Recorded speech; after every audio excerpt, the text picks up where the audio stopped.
अपनी सहेली की शादी में जाने के लिए निकली थी। उसने एक साधारण लड़ी डिक्की के कपड़े दीधे पहने हुए थे। न कोई सरकारी गाड़ी, न कोई सुरक्षा। बस एक साधारण लड़ी डिक्की की तरह मोटरसाइकिल चला रही थी। जब वह हसनपुर शहर के करीब पहुंची तो सामने एक पुलिस चौकी नजर आई। 3-4 पुलिसकर्मी चौकी के बाहर सट देख पर खड़े थे और बीच में इंस्पेक्टर प्रसेनजीत वर्दी पहने हुए खड़ा था। उसने लड्डेकी को हाथ में लाठी के इशारे से रुकने को कहा। लड्डेकी ने मोटरसाइकिल सड़क से हटाकर एक किनारे खड़ी कर दी। इंस्पेक्टर ने सख्त आवाज में पूछा, कहां जा रही हो? लड़की ने बहुत शांति से जवाब दिया, सहेली की शादी है, वहां जा रही हूं। इंस्पेक्टर प्रसेनजीत ने उसे सर से पांव तक देखा।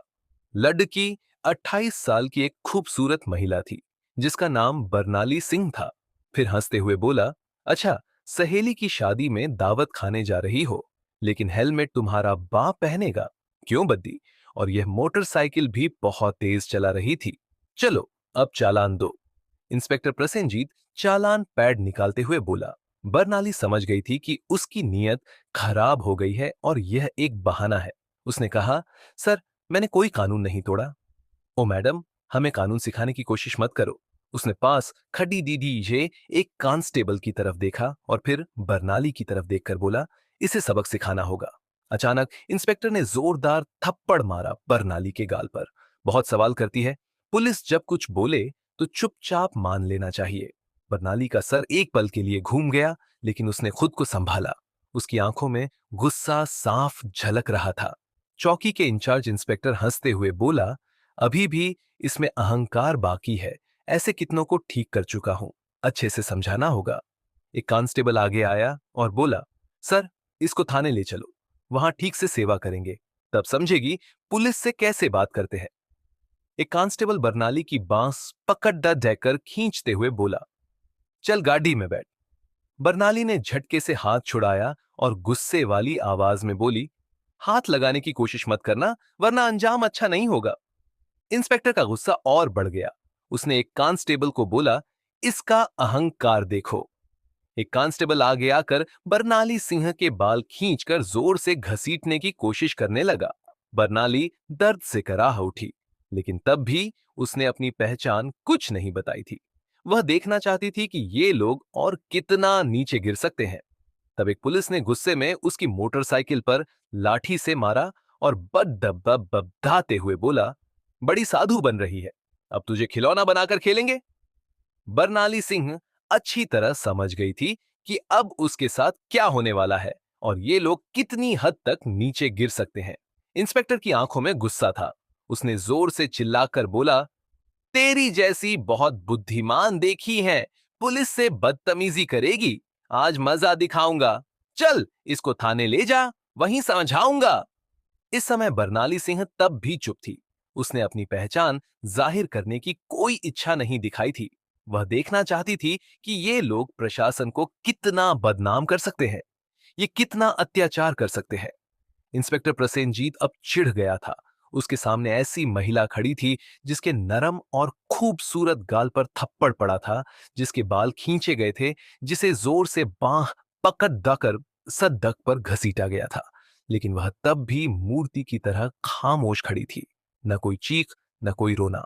इंस्पेक्टर प्रसेनजीत ने सोचा, थाने में सोचेंगे इस जिद्दी महिला का क्या इलाज किया जाए। ये सिर्फ गुस्सा नहीं था, ये ऐसा गुस्सा था जो अंदर ही अंदर सुलग रहा था।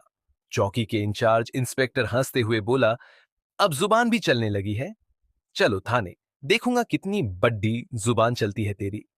थाने में घुसते ही इंस्पेक्टर जोर से चिल्लाया, अरे कहां गया, चाय पानी लगा जल्दी, आज एक खास माल आया है। बरनाली सिंह तब भी कुछ न बोलकर थाने की दीवारों को देख रही थी। वह देख रही थी कि कैसे ये लोग उन मासूम लोगों के साथ व्यवहार करते हैं जो कभी आवाज नहीं उठा सकते। तब एक कांस्टेबल इंस्पेक्टर प्रसेनजीत की तरफ झुका और फुसफुसाते हुए बोला, क्या केस है सर?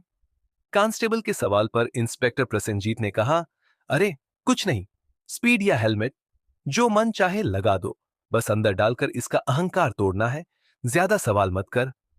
बरनाली सब सुन रही थी, लेकिन उसकी आंखें तब भी कुछ कहना नहीं चाहती थीं। जैसे वह चाहती थी कि पुलिस के इस पतन की कहानी उनके अपने मुंह से निकले। तब इंस्पेक्टर कुर्सी पर बैठा, हाथ में कलम लेकर टेबल पर घुमाने लगा। फिर बरनाली की तरफ देखकर बोला, नाम बता, कहाँ रहती है, किसकी बेटी है? बरनाली चुप रही। इंस्पेक्टर ने फिर सवाल किया, सुना नहीं, नाम क्या है तेरा? लेकिन बरनाली की खामोशी तब भी पत्थर की दीवार की तरह थी। तब इंस्पेक्टर ने टेबल पर इतने जोर से हाथ मारा कि आवाज पूरे थाने में गूंज उठी और गुस्से में चिल्लाकर बोला, सुनती नहीं है, नाम बता जल्दी। बरनाली ने मुंह घुमाकर जवाब दिया, जी, सुमिता शर्मा। इंस्पेक्टर ने उसके चेहरे की तरफ देखकर हंसते हुए कहा, ओह, बड़ी बुद्धिमान लड़के की, तुझे झूठ बोलने का अनुभव है, लेकिन याद रखना, ज्यादा चालाकी की तो बहुत भारी पड़ी ढेगी। एक भी गलती की तो पछताने का वक्त भी नहीं मिलेगा। बरनाली सिंह को जोर से उस सड्ढे हुए लॉकअप में डाल दिया गया, जहां पहले से दो कैदी बैठे थे।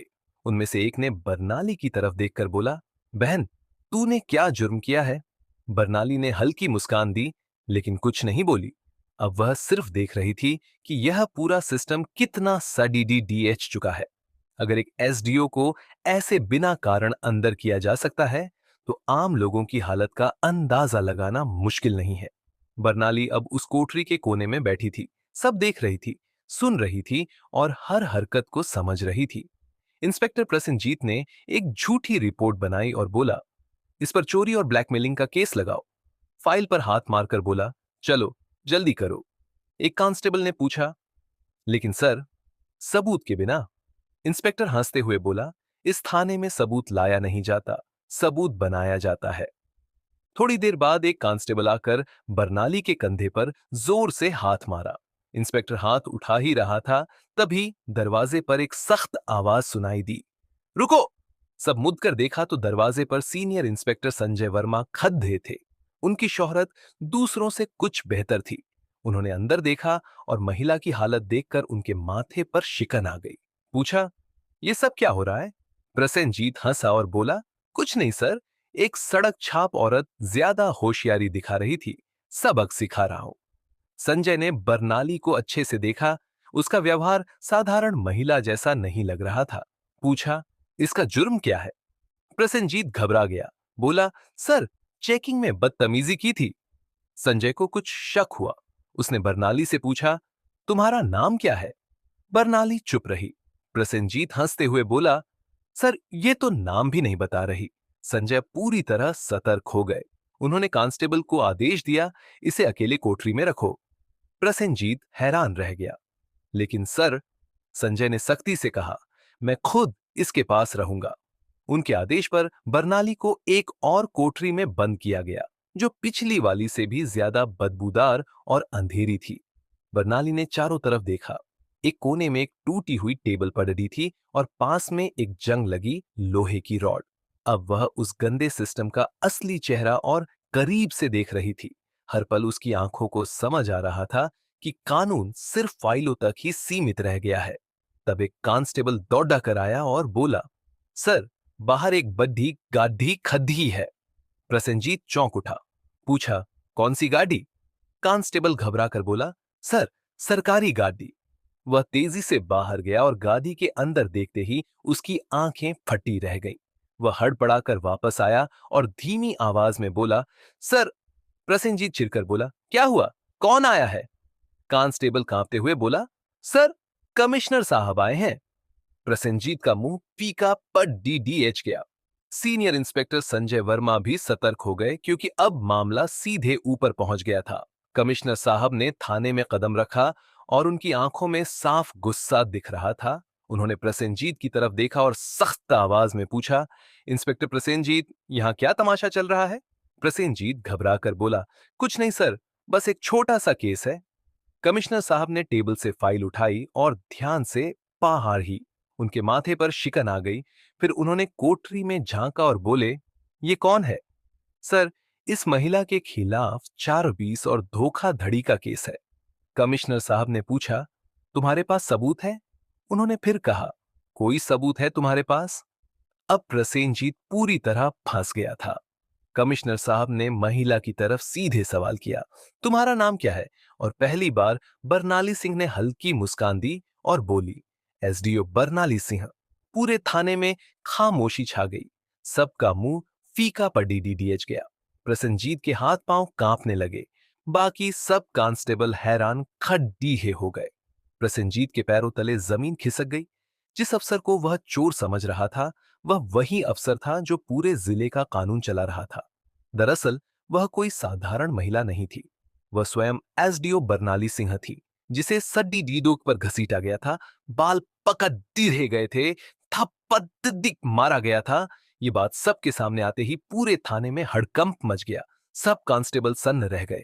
कमिश्नर साहब ने तेज नजरों से इंस्पेक्टर प्रसेनजीत की तरफ देखा और गुस्से में बोले, प्रसेनजीत, तेरी इतनी हिम्मत कैसे हुई कि तूने एक सीनियर अफसर पर झूठा आरोप लगा दिया?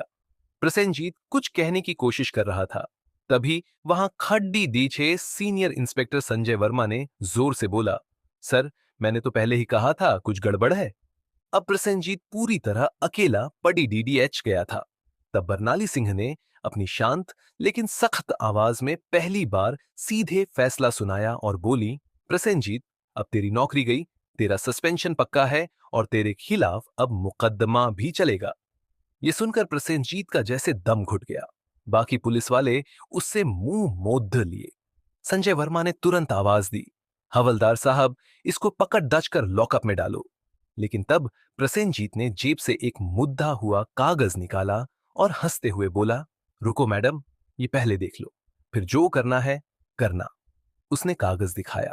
कमिश्नर और बरनाली सिंह दोनों ने तुरंत उसकी तरफ देखा। प्रसेनजीत बोला, ये लो मेरा बदली का आदेश।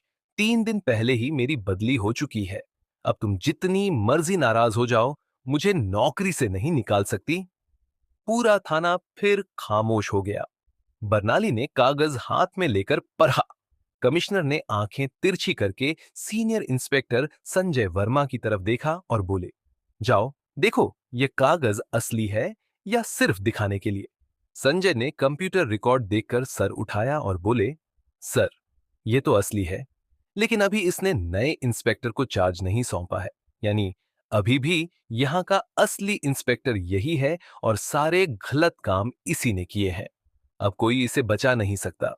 बरनाली सिंह ने उसकी आंखों में आंखें डालकर कहा, अब तेरा नया पता वही होगा जहां तू दूसरों को डालता था।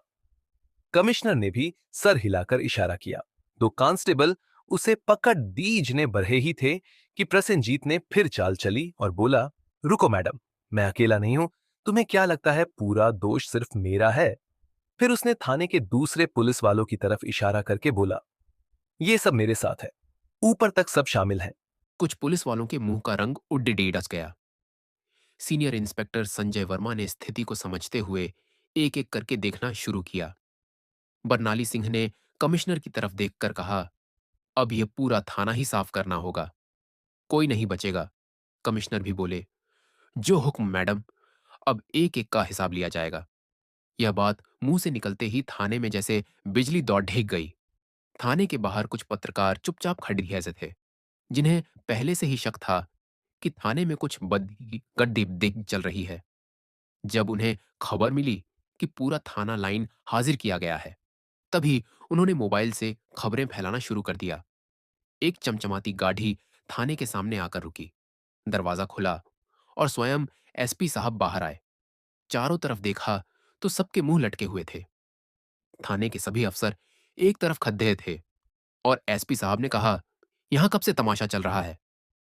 लेकिन कमिश्नर और थाना इंचार्ज पूरी तरह खामोश खद्दे थे। तब बरनाली सिंह ने सीधे एसपी की आंखों में आंखें डालकर कहा, तुम्हें क्या लगता है तुम बच जाओगे? संजय वर्मा ने तुरंत एक फाइल निकालकर बरनाली सिंह के हाथ में दी। वह फाइल एसपी साहब के सभी काले कामों का पर्दाफाश कर रही थी। बरनाली सिंह ने फाइल एसपी साहब की तरफ बढ़ाते हुए कहा, लो देखो, इसमें तुम्हारे सारे कारनामे भरे हैं। एसपी साहब के माथे से पसीना टपकने लगा। कमिश्नर ने बिना देरी के ऊंची आवाज में आदेश दिया, पकड़ो इसे, अभी की अभी गिरफ्तार करो।